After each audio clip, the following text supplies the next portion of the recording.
in our minds. Yes? We have conquered death. The final victory, according to Paul, written in Corinthians, the first Corinthians, his letter to the Corinthians, okay, verse in chapter 40, and just thereafter, he says the final victory is over death, you see. So the Lord is calling us to come into his mind. The omniscient, that's the all-knowing. And in that entrance of the mind, we live the everlasting life. We're in the bread of heaven, you see. And that's where the earth is now. That's the schedule of the Lord. Because actually, can I tell you, folks, that the Gospels, the real purpose, I am saying, Joycelin Linton, from my summarization of the Lord since 2004 and now, is that the Gospel is a spiritual preparation. The Gospel is part of the New Testament, and we are about to enter into the New Testament.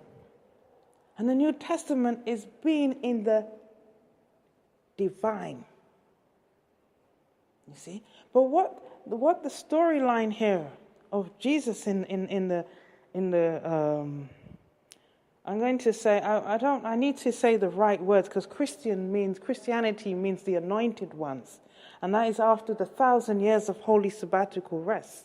Okay, so you find that each sector of people, each nations of people, have their way of acknowledging the spiritual realm, or acknowledging the omniscient, or acknowledging God. Okay, so I'm going to say the Europeanized fashion is. I've gone around the bush now, so I've forgotten what I was saying. So, I have to start this. I've kind of lost track on what I'm saying to you, because I want to say the right word, and not according to the teachings of man, because the teachings of man is incorrect. So I want to say as the way the Lord has revealed it to me. Okay. So, folks, I'll come back again onto that. My mind has just lost track on what I'm saying here. But anyhow, to come back on what I'm saying to you, is that the Lord is our great provider.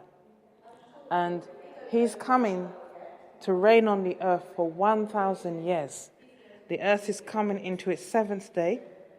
And if we read Genesis 1, that the seventh day is a holy day, a sanctified day. It's a day where we rest in the Lord, okay? And we do not speak our own word. We speak the word of the Lord, okay?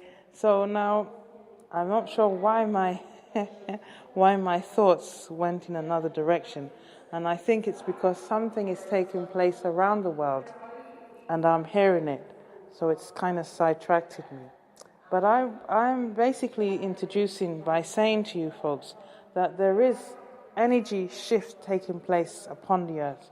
And the Lord has his servants, his messengers, his prophets, who he has sent since time to let humanity know. But today, the 26th of August, 2018, if you was to tell it to a person, they will refute you. They will not want to receive what you're saying. You see? They will not. So something is misaligned. Okay? Because the dispensation is there. It's all the full dosage is here. Now the bread of heaven has been coming upon the earth. Right? So today I can say that the doctors has to stop prescribing drugs to people. The pharmaceutical companies has to demolish, come to an end, because the bread of heaven is now on the earth. The Spirit of God hovers over the earth, and the Lord says, "Let there be light." And the light divided the darkness, and the Lord saw the light that it was good, and the Lord said that was the first day. Okay? So that's where we are on the earth, folks. Okay? That's where we are. That these years we should have been preparing ourselves spiritually, soulfully and bodily for this grand entrance that is about to embark its earth, the Lord's Prayer. As it is in the heavens, so it shall be on the earth. And that's a real prophecy that the Lord is hastening to perform it, and that it is coming to pass. So I'm going to read from the Gospel of John, chapter 6, 56, 69. So I decided that I'll do the readings backwards to forwards, the last to the first, okay, so that I can talk about the bread of heaven that I so wanted to talk the previous weeks ago. So it says here, Jesus said to the crowd, "Those who eat my flesh and drink my blood abide in me, and I in them. Just as the living Father sent me, and I live because of the Father, so whoever eats me will live because of me. This is the bread that came down from heaven, not like that which your ancestors ate and they died, but the one who eats this bread will live forever." He said these things while he was preaching in the synagogue at Capernaum. When many of his disciples heard it, they said, "This teaching is difficult. Who can accept it?" But Jesus, being aware that his disciples were complaining about it, said to them, "Does this offend you? Then what if you were to see the Son of Man ascending to where he was before? It is the Spirit that gives life. The flesh is useless. The words that I have spoken to you are spirit and life. But among you there are some who do not believe." For Jesus knew from the first who were the ones that did not believe, and who was the one that would betray him. And he said, "For this reason I have told you that no one can come to me unless it is granted by the Father." Because of this, many of his disciples turned back and no longer went about with him.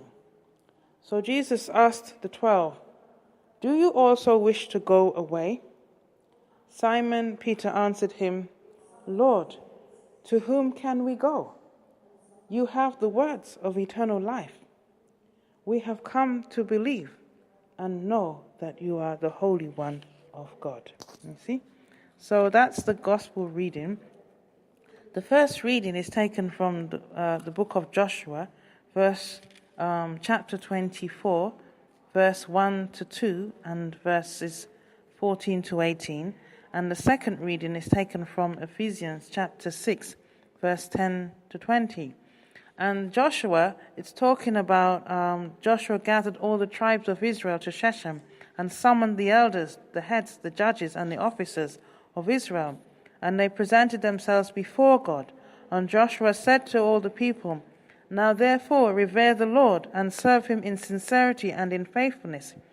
Put away the gods that your ancestors served beyond the river and in Egypt, and serve the Lord. Now, if you are willing to serve the Lord, choose this day whom you will serve, whether the gods your ancestors served in the garden, in the region beyond the river, or the gods of the Amorites, in whose land you are living. But as for me and my household, we will serve the Lord." Then the people answered, "Far be it from us that we should forsake the Lord to serve other gods. For it is the Lord our God who brought us out and our ancestors up from the land of Egypt and out of the house of slavery, and who did these great signs in our sight. He protected us along the way that we went and among all the people through whom we passed. And the Lord drove out before us all the peoples, the Amorites who lived in the land. Therefore, we also will serve the Lord, for he is our God." Yeah. So just from this first reading, folks, what I'm hearing here is that it's a time of thanksgiving. That's a word of knowledge to us. It's a time of thanksgiving. And I'm saying in this thanksgiving, we shall get our realization. my dad gave me the word realization. He said to me some time ago, he read the comments I made in Coming into a Higher Calling on the Facebook, or Joycelin Linton. And the Lord said to me that the people shall come into realization. Okay, and He gave me the word realization. So this first reading taken from Joshua, it's talking about the Lord's people on the crossing over, into the land of milk and honey, that Moses took them out from Pharaoh, the Egyptian Pharaoh, and they were in the wilderness for 40 years. And then Joshua, the younger generation, was to cross over the younger people. And now when in the crossing over, he's speaking to them, speaking to the tribe of Israel. And he's basically saying that if you want not if you want, but it's a word of warning actually, okay? But it has a twisted context to it, because truly we are under the commands of the Lord, but we have mirage of consciousness, awareness, and realization. You see, so if we are in the awareness of bowing to lesser than the Lord, then we become inferior in our minds and in our experiences, consciousness. But when we put nothing in front of the Lord and direct to the Lord, now we come into the supremeness of the Lord. It's a word of warning He's saying to them, okay? And He said, yes, when you travel over, you're going to see the people over there. They'll be worshipping to lesser, and they won't know that they're in a lower standard, you see? But you know, because you've traveled through that wilderness, and you've had the Lord set you aside, ascribed you to be His peculiar people. You came into that high self-esteem of the Lord.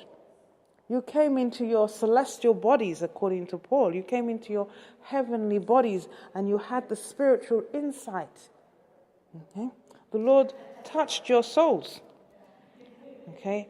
And He assigned among you Levites, priests forever. Their souls are priests forever. And He assigned prophets as well.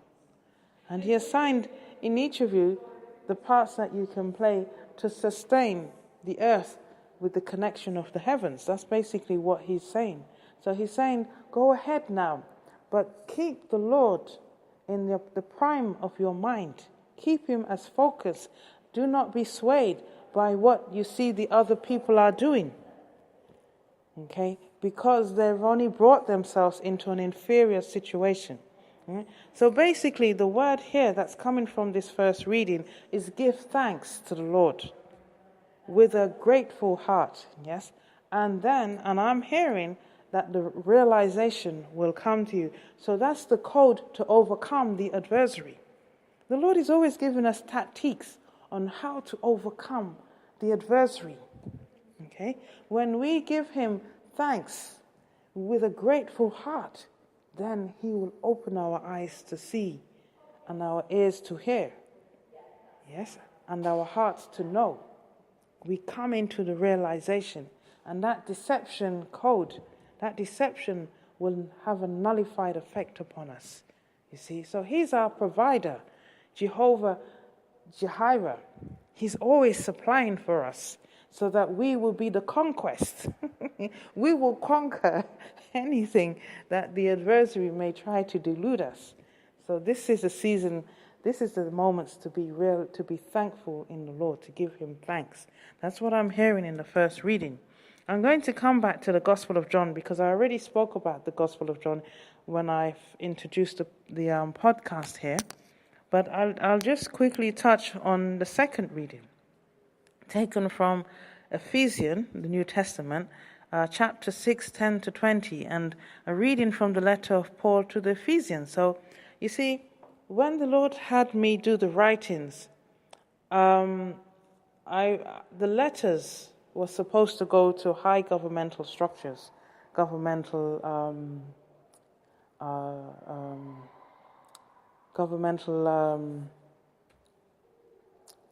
you keep to the word structure, because it's a structure, and but not to the local pastor. Yeah, those